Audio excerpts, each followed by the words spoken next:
Ya, pada saat ini hampir semua partai politik ini menaruh perhatian kepada sosok Anies Baswedan dalam Pilkada Jakarta 2024. Anies Baswedan juga sempat menyebutkan tidak perlu terburu-buru untuk mengatakan siapa yang akan mendampinginya, tapi paling tidak yang akan dibahas lebih dahulu adalah mengenai siapa saja parpol yang akan berkoalisi.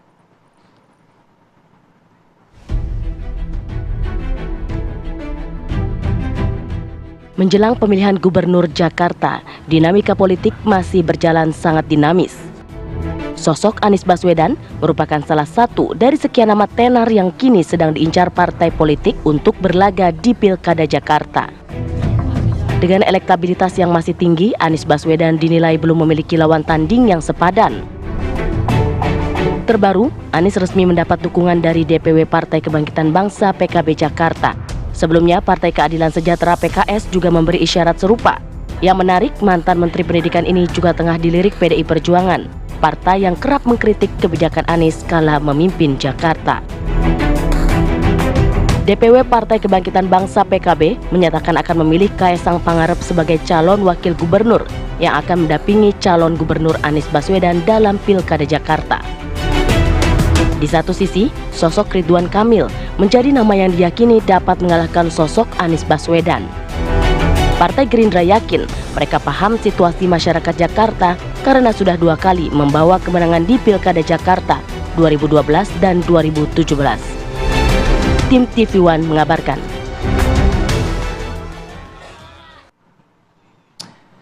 Bagaimana kemudian strategi dari partai-partai politik untuk menjaring nama-nama calon kandidat calon gubernur DKI Jakarta atau DKJ sekarang namanya ya, daerah khusus Jakarta. Nah, kita sudah akan hadirkan para narasumber yang akan hadir di sini. Sudah hadir 2 narasumber, nanti 2 bergabung lewat sambungan daring.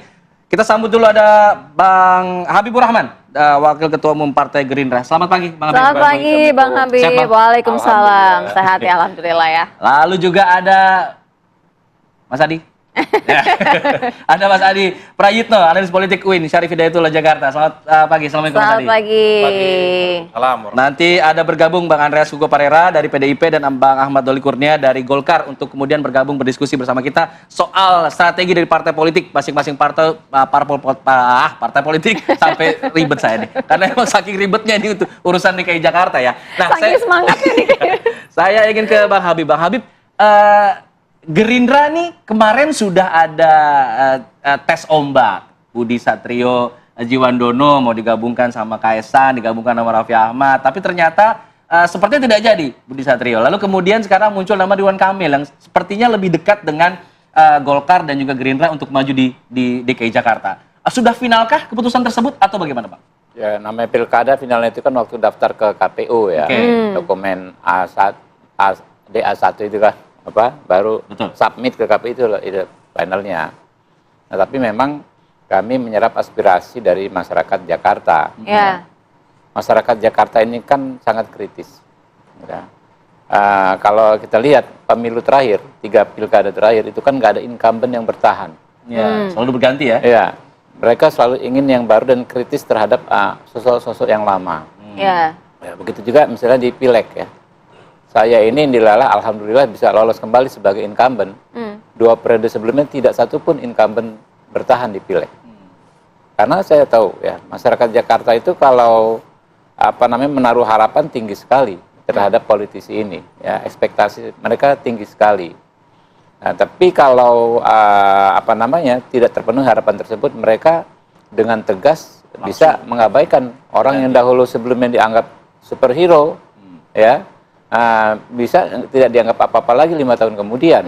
Nah, makanya banyak tuh yang jago-jagokan petahana ya, maju kembali mulai dari Pak Volke ya, kemudian sebenarnya Pak Ahok itu kan hitungannya incumbent ya kan ya. Nah, ini tantangan lagi buat sosok yang disebut incumbent, misalnya Pak Anies Baswedan ya. Apakah bisa memenuhi ekspektasi masyarakat? Nah, itu karena masyarakat Jakarta tuh nggak ada fanatik-fanatikan. Dalam konteks ideologi politik Bang ya. Habib, kalau misal dari Gerindra melihatnya seperti apa nih sosok yang akan diusung oleh Gerindra? Ada karena itu syarat-syarat menurut saya gitu? Harus benar-benar orang yang dianggap bisa memenuhi ekspektasi masyarakat dan lebih mudah sebetulnya kalau di Jakarta ini sosok yang baru. Oke. Ya, sosok yang Lebih fresh, condong ke yang baru. Pak Anies yang berarti fresh, yang terlepas dari konflik-konflik lama. Ya. Nah ini lebih mudah di Jakarta. Jadi lebih mudah dijual lah itu. berarti Pak Anies Ya. sudah tidak seksi buat Gerindra? Menurut saya yang saya serap aspirasi, saya kan dapil Jakarta Timur ya, Iya. Gimana Jakarta minim Timur? sekali. Oh, Ya gitu. hampir nggak ada bahkan ya aspirasi masyarakat terutama pendukung kami ya terhadap Oke. Pak Anies gitu.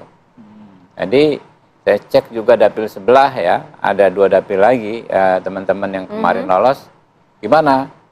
Ya sangat kecil ya kalau Oke. Pak Anies ya akan diusung oleh Gerindra. Kan metode kami itu penentuan calon kepala daerah adalah menyerap aspirasi di masyarakat, Iya. disampaikan pengurus tempat, misalnya DPD, lalu ke DPP, lalu diputus oleh Pak Prabowo selaku KDP dan Ketua Dewan Pembina, Oke. Ketua Umum. Nah itu, jadi kalau di bawah aja udah nggak ada, Oke. ya kan Baik. ya, hampir nggak mungkin bisa sampai ke tingkatan yang paling Oke, akhir. kalau dari Gerindra nama Anies Baswedan ini sangat-sangat minim karena dari masyarakat juga belum ada muncul nama Anies Baswedan. Tapi kalau dari PDI Perjuangan, Bang Andreas, ini benarkah sudah melirik sosok Anies Baswedan begitu?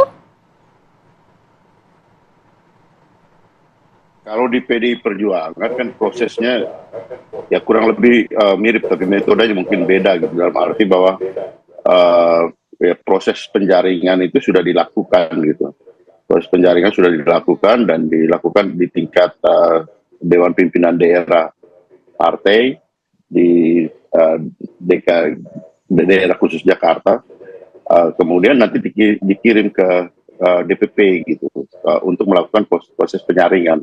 Dan yang sudah terjadi adalah proses penjaringan sudah ada dan ada beberapa nama yang dijaring, termasuk namanya Pak Anies, dan itu dikirim ke DPP gitu. Ya DPP akan melakukan proses penyaringan. Nah di dalam proses penyaringan ini tentu partai akan melihat aspek keterpilihannya, kemungkinan keterpilihannya. Di situ kita lihat modal sosialnya gimana, ya, dukungan dari masyarakatnya gimana. Kemudian tentu dukungan partai-partai politiknya. Apakah memenuhi persyaratan 20%? Karena Pak Anies ini kan kita tahu non-partisan kan. Sementara dukungan itu perlu 20% dari partai-partai politik, dan partai-partai mana saja yang bisa kita ajak kerjasama untuk memberikan dukungan. Ya, dan tentu juga aspek kita pilkada ini kan pemilihan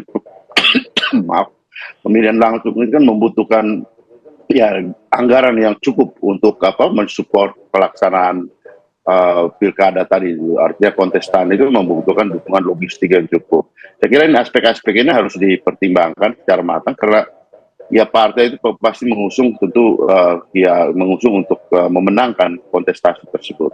Yang paling idealnya tentu ya partai menghendaki ada kadernya juga yang terlibat di dalam proses pilkada di situ. Di situ nanti akan dinegosiasikan antar partai untuk kerjasama. Karena kita tahu bahwa di DKI itu kan tidak ada partai yang bisa mengusung secara tunggal, mengusung sendiri gitu. Tidak ada partai yang mempunyai golden ticket betul. untuk mengusung kadernya gitu. Itu fakta yang ada, realitanya, dan proses itu sedang berjalan.